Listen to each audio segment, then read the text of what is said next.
Yes, this is a good question, and it's very, very old, in Christian theology, and also in the theological debates and history of other religions, but it's particularly true in Christianity.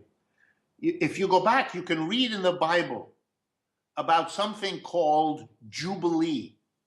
The idea, at least in the English word, is Jubilee. And what Jubilee was way back, thousands of years ago, and something which the early Christians endorsed, they supported Jubilee, they believed in it, was the idea that debts, borrowing, should periodically be erased.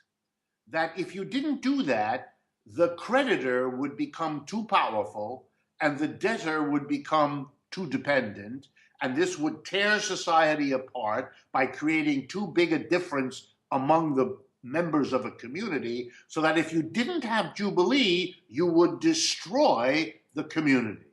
And therefore, periodically, all debts would be canceled. It went together with, by the way, the idea that land should never be privately owned by a few people.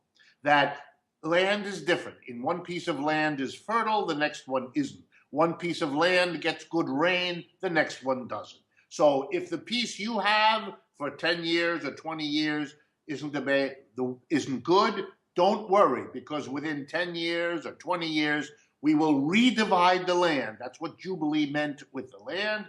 And that way we make it fair. We don't condemn future generations who have no blame for the fact that their grandfather got the wrong piece of land at some earlier point.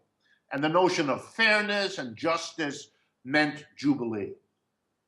Well, the problem with that is it's not consistent with the desires of the creditor. The creditor who makes loans wants to become wealthier by making the loans. He doesn't want his effort for 20 years or for 10 years to be undone by Jubilee. So debts were an issue that was fought out over 1,000 years, how to handle that. As late as the 12th, 13th, 14th century, if you go back and you read Thomas Aquinas or Augustine, you will learn that the Roman Catholic Church opposed usury. What that meant was the church said borrowing money at interest is a sin against Jesus Christ. It is the opposite of what a good Christian should do. Because if a person needs a loan, then a good Christian helps that person as an act of Christian solidarity. To take advantage of another person's need by charging interest was discussed by the church as an anti-Christian act. And so it was outlawed. People were punished if they did it. So you can see how far we've had to come to make debt and borrowing not only legitimate, but an enormous industry that everybody engages in, even if they go to a church on Sunday or a temple on Saturday or a mosque on Friday, where the leader of the religion says this is no good, it makes no difference.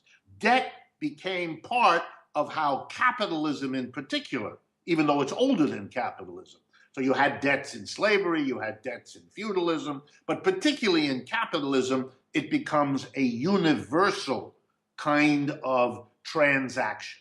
Right? So that's the first thing. Well, they get two things. You're absolutely right. They don't want it paid back. What they want is a secure, steady stream of interest payments. Because if you pay them back, they now have a problem because they're money lenders. They have to go find somebody else to lend it to. They much rather not have this problem, much more profitable for them if you just pay forever. So they make it as easy as possible for you to make small payments forever, because if you add up your whole lifetime, you make those little small payments forever, you end up giving them much more money than if you paid it back earlier. So it's the better way for them, and that's why they push it. Absolutely, that's the logic.